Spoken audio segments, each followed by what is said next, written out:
여러분, 지금 이 영상을 끝까지 안 보시면 내년부터 병원비가 얼마나 더 오를지, 어떤 항목에서 돈이 새는지 전혀 모른 채로 그대로 맞게 됩니다. 그리고 정말 무서운 건 이 변화가 조용히 진행되고 있다는 점입니다. 아무도 크게 알려주지 않아서 그렇지 이미 2026년 건강보험료 인상은 확정됐고 이게 실제 병원비 부담에 어떤 영향을 주는지 아는 분들이 거의 없습니다. 오늘 영상은 몰라서 손해보는 병원비를 막는데 정말 핵심만 말씀드릴 겁니다. 단도직입적으로 말하겠습니다. 내년부터 여러분이 병원에서 나에게 될 돈의 구조가 달라집니다. 진료비, 검사비, 약값 중 어느 항목이 특히 더 오를지, 어떤 부분에서 본인 부담이 더 커질지, 정확히 알고 대비하는 사람과 모르고 넘어가는 사람의 차이는 몇만 원, 몇십만 원이 아니라 몇백만 원까지도 벌어질 수 있습니다. 이런 변화는 준비가 늦어지면 되돌리기 어렵고 한번 지출이 커지면 그 뒤에 계속 치솟는 구조가 만들어집니다. 그래서 지금 바로 말씀드립니다. 이 영상은 관심 있는 분들만 보세요가 아니라 정말 내 병원비와 약값을 지키고 싶은 분들은 반드시 보셔야 할 영상입니다. 제가 오늘 알려드리는 내용은 검색해서 나오는 가벼운 건강 정보가 아니라 실제로 2026년에 적용되는 제도 변화, 병원비가 오르는 구조, 그리고 지금 미리 해두면 병원비를 크게 줄일 수 있는 준비법까지 전부 정리한 내용입니다. 이 영상 하나만 보셔도 내년 병원비가 왜 오르는지, 어느 부분에서 지출이 커질지, 그리고 지금 당장 무엇부터 준비해야 하는지 명확하게 알 수 있습니다. 영상 중간에 꼭 들으셔야 하는 파트들이 있으니까 끝까지 집중해서 봐주세요. 그리고 이런 중요한 건강제도 변화 정보를 빠르게 받고 싶으시다면 구독과 좋아요, 알림 설정까지 부탁드립니다. 여러분의 병원비, 이번에는 절대 놓치게 하지 않겠습니다. 올해 병원비를 체감적으로 느낄 정도로 빠르게 오르고 있다고 말씀하시는 분들이 정말 많습니다. 진료비가 조금씩 올라가는 정도가 아니라 예전과 똑같은 진료를 받더라도 진료비 고지가 눈에 띄게 높아진 걸 확인하신 분들이 많을 거예요. 그 이유는 단순히 병원의 문제만이 아닙니다. 병원비가 오르는 구조적인 이유가 따로 있습니다. 첫 번째는 전체 의료비 지출이 매년 빠르게 증가하고 있다는 사실입니다. 환자 수가 늘어나고 고혈압, 당뇨 같은 만성 질환이 많아지면서 의료 서비스가 전반적으로 확대되고 있습니다. 이런 상황에서 각 병원에서 인력 확보를 위해 인건비가 오르고 장비 비용과 유지 비용도 함께 올라갑니다. 두 번째 이유는 건강보험 전체 재정 부담이 커지고 있기 때문입니다. 건강보험은 우리가 매달 보험료를 내고 실제 병원비의 대부분을 대신 부담해주는 구조인데 그동안 보험 혜택 확대가 여러 번 있었고 검사나 치료가 예전보다 더 많이 이루어지다 보니 건강보험 재정에 압박이 생기고 있습니다.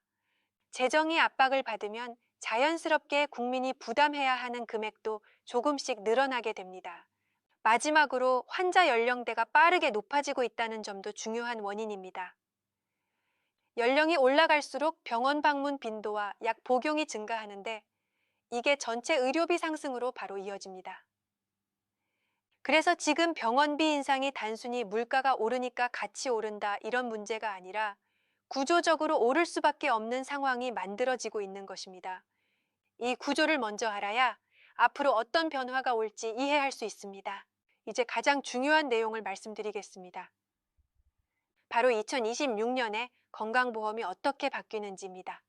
이 부분은 정확한 근거가 있는 내용이라 꼭 알고 계셔야 합니다.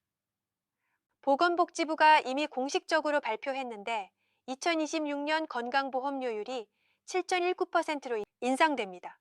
숫자가 조금만 올라간 것처럼 보일 수 있지만 실제로는 내는 보험료뿐 아니라 병원비를 계산하는 구조에도 영향을 줍니다. 보험료가 올라간다는 건 결국 건강보험 재정이 그만큼 부담을 받고 있다는 뜻입니다. 여기서 중요한 점은 보험료만 오르는 게 아니라 전체 의료비 구조가 함께 변한다는 것입니다. 건강보험이 부담하는 금액이 많아지면 우리가 직접 내야 하는 본인 부담금도 조금씩 늘어나게 됩니다. 그러면 같은 치료를 받아도 앞으로는 비용을 더 내야 할 가능성이 커지는 겁니다.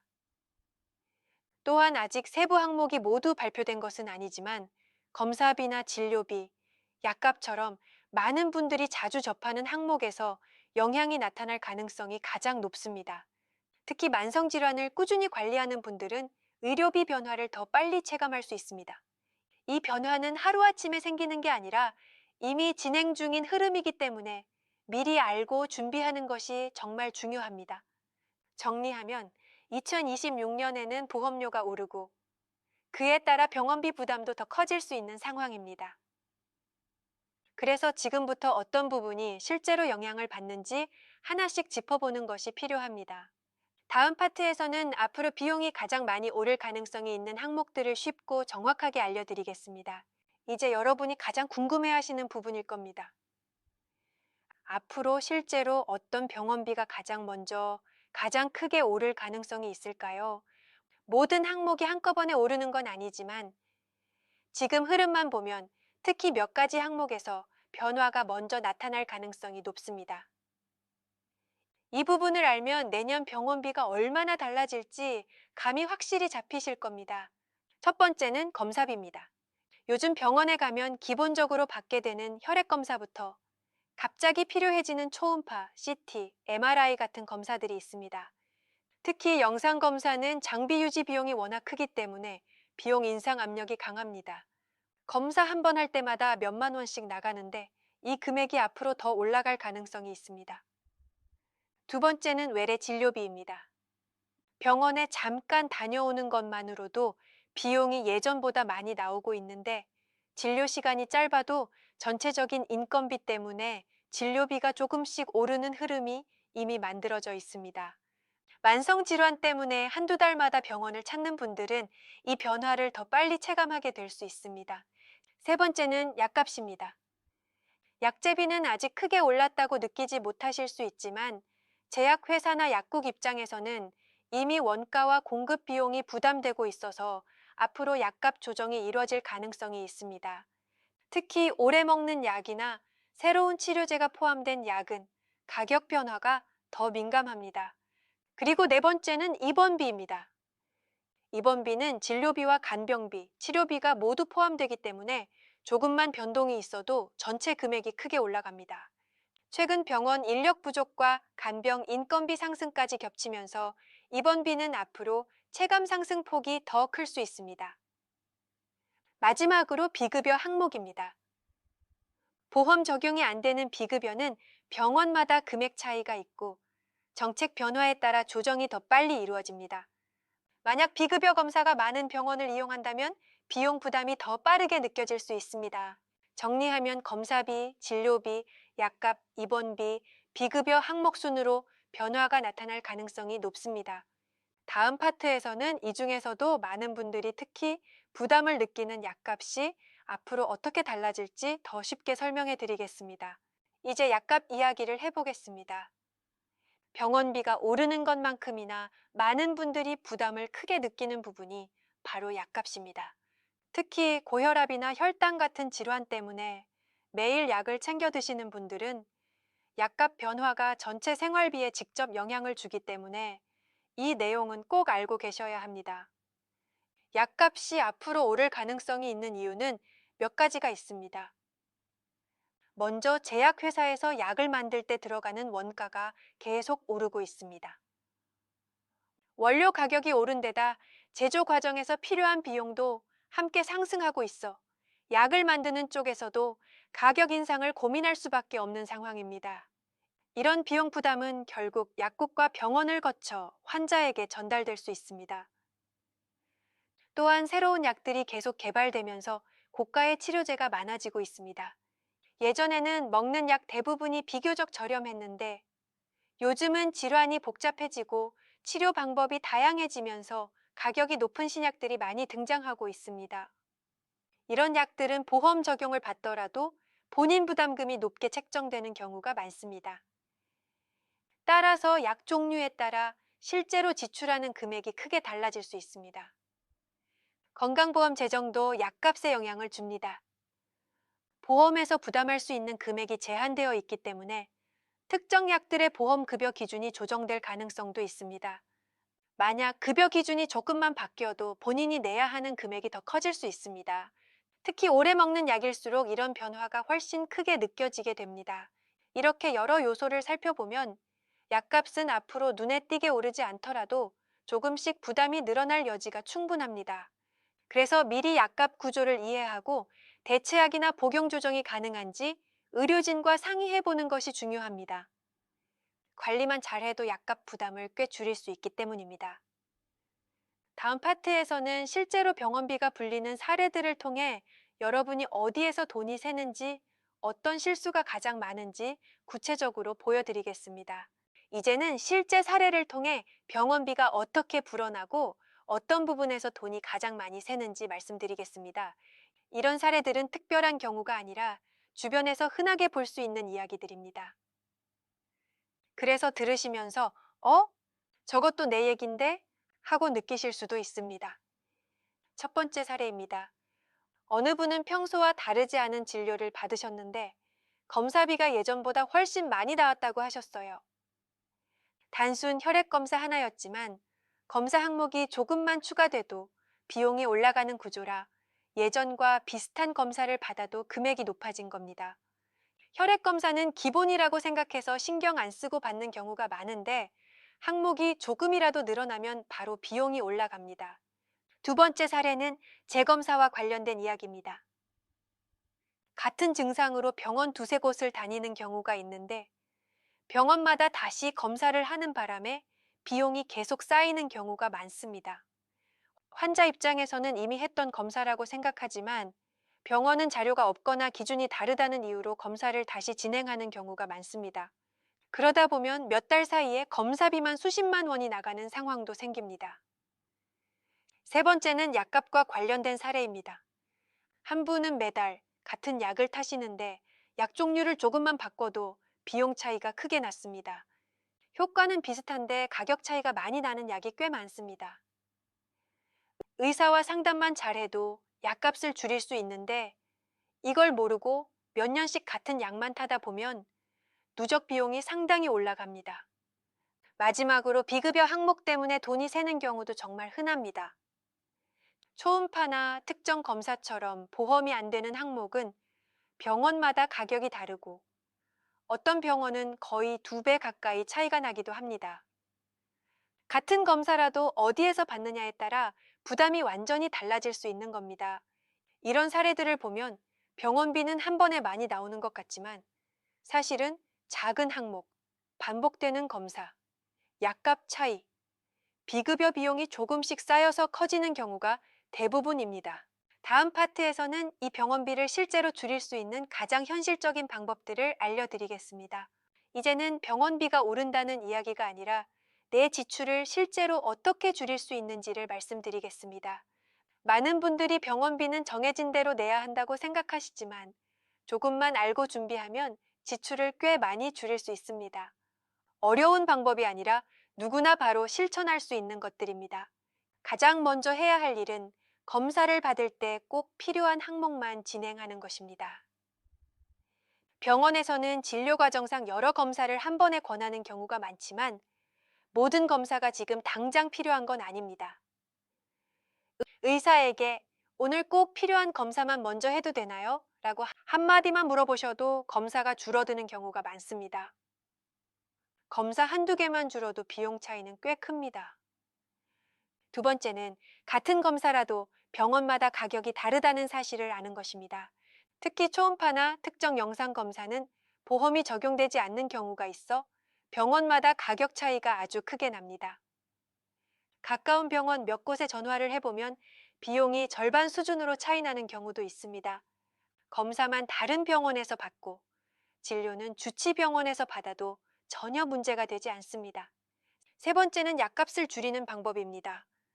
약은 종류가 많고 효과가 비슷한데 가격이 다른 경우가 많습니다.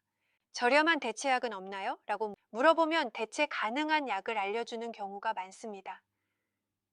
또 약을 여러 개 먹는 분들은 한 번에 복합제로 바꾸면 약값도 줄고 편리합니다. 네 번째는 만성질환 관리를 꾸준히 하는 것입니다. 혈압과 혈당이 안정되면 병원 방문 횟수가 줄고 검사 간격도 길어집니다. 결국 병원비를 가장 크게 줄이는 방법은 건강을 조금 더 안정적으로 유지하는 것입니다. 마지막으로 비급여 항목은 반드시 가격을 비교해보는 습관을 들이셔야 합니다. 비급여는 병원마다 가격이 천차만별이라 같은 치료라도 비용이 크게 달라질 수 있습니다. 특히 치과나 재활 관련 진료는 병원마다 차이가 더 크기 때문에 반드시 비용을 확인하시는 게 좋습니다. 결국 병원비를 줄이는 방법은 어렵지 않습니다. 검사 줄이고, 약값 조절하고, 비급여는 비교하고, 만성질환은 꾸준히 관리하면 됩니다. 다음 파트에서는 2026년 전에 반드시 해야 하는 준비를 정리해서 알려드리겠습니다. 이제 마지막으로 병원비가 더 오르기 전에 꼭 준비해야 할 것들을 정리해드리겠습니다. 앞에서 설명드린 내용들을 실제 생활에서 바로 적용할 수 있도록 아주 쉽게 말씀드릴 테니까 이 부분은 꼭 기억해 두시면 좋습니다. 첫 번째는 지금 내가 어떤 검사를 자주 받는지 확인하는 것입니다. 병원비가 오를 때 가장 크게 체감되는 부분이 검사비이기 때문에 앞으로도 반복될 가능성이 있는 검사는 미리 정리해 두는 게 좋습니다. 특히 매년 하는 건강검진 추가 항목이나 병원에서 자주 받는 혈액검사, 영상검사가 있다면 이 검사는 어느 시기에 꼭 필요한가를 파악해두면 불필요한 검사비를 줄일 수 있습니다. 두 번째는 약 복용 리스트를 정리하는 것입니다. 약을 오래 드시는 분들은 약값이 오르면 부담이 바로 느껴지기 때문에 지금 먹는 약이 어떤 약인지, 대체약이 있는지, 복합제로 바꿀 수 있는지 한 번쯤 점검해 보는 것이 좋습니다. 의료진에게 문의만 해도 약값이 상당히 줄어드는 경우가 많습니다. 세 번째는 병원비 지출 패턴을 확인하는 것입니다. 내가 어떤 이유로 병원을 자주 방문하는지, 어떤 항목에서 비용이 많이 나가는지 체크해 두면 내년 변화가 왔을 때 훨씬 빨리 대응할 수 있습니다. 병원비는 한 번에 큰돈이 나가는 것처럼 보이지만 사실은 자잘하게 쌓여 올라가는 구조이기 때문에 미리 흐름을 알아두는 것이 중요합니다. 네 번째는 비급여 항목에 대한 대비입니다. 비급여는 병원마다 가격 차이가 크고 정책 변화에 따라 조정이 빨라서 2026년에 가장 먼저 체감할 수 있는 부분이 될 가능성이 높습니다. 앞으로는 비급여 검사가 필요한 상황이 생기면 최소 2곳 이상 비용을 비교해보는 습관이 필요합니다. 마지막으로 정책 정보를 주기적으로 확인하는 것입니다. 건강보험제도는 작은 문구 하나, 숫자 하나가 바뀌어도 내 지출이 크게 달라지는 경우가 많습니다. 복지부나 건강보험공단의 공지는 어렵지 않게 확인할 수 있으니 한 달에 한 번이라도 확인해두면 불필요한 지출을 막는 데 도움이 됩니다. 정리하자면 검사, 약, 비급여, 지출 패턴, 정책 정보 이 5가지를 미리 준비해두면 내년 병원비 상승을 훨씬 덜 부담스럽게 만들 수 있습니다. 작은 준비지만 실제로는 몇십만 원, 몇백만 원까지 차이가 날 수 있는 부분입니다. 오늘 영상에서는 2026년부터 달라지는 건강보험과 병원비 변화를 처음부터 끝까지 차근차근 살펴봤습니다. 병원을 찾는 사람이 늘고 인력 비용과 장비 유지비가 계속 오르면서 전체 의료비 구조가 크게 변하고 있다는 점, 그리고 보험료 인상까지 겹치면서 앞으로는 같은 진료와 같은 검사를 받아도 더 많은 부담이 생길 수 있다는 점까지 자세히 설명해 드렸습니다. 또한 검사비, 진료비, 약값, 입원비처럼 실제로 많은 분들이 자주 접하게 되는 항목에서 어떤 변화가 나타날 수 있는지, 그리고 이런 변화가 왜 한 번 시작되면 쉽게 줄어들지 않는지까지 이야기해 드렸습니다. 병원비는 어느 날 갑자기 크게 오르는 것처럼 보이지만 사실은 작은 변화들이 조금씩 쌓이면서 부담이 커지는 구조입니다. 그래서 미리 알고 준비하는 것이 정말 중요합니다. 오늘 정리해 드린 것처럼 필요한 검사만 먼저 진행하는 것, 약값을 조정할 수 있는지 상담해 보는 것, 비급여 항목은 반드시 비용을 비교해 보는 것, 그리고 정책 정보를 주기적으로 확인하는 것. 이 4가지만 해도 앞으로의 병원비 부담을 상당히 줄일 수 있습니다. 행동은 아주 간단하지만 실제로는 금액 차이가 크게 나는 부분들이기 때문에 더더욱 실천이 필요합니다. 앞으로도 여러분에게 꼭 필요한 정보를 가장 빠르고 정확하게 전해드릴 수 있도록 계속 준비하겠습니다. 오늘 내용이 도움이 되셨다면 구독과 좋아요, 그리고 알림 설정 부탁드립니다.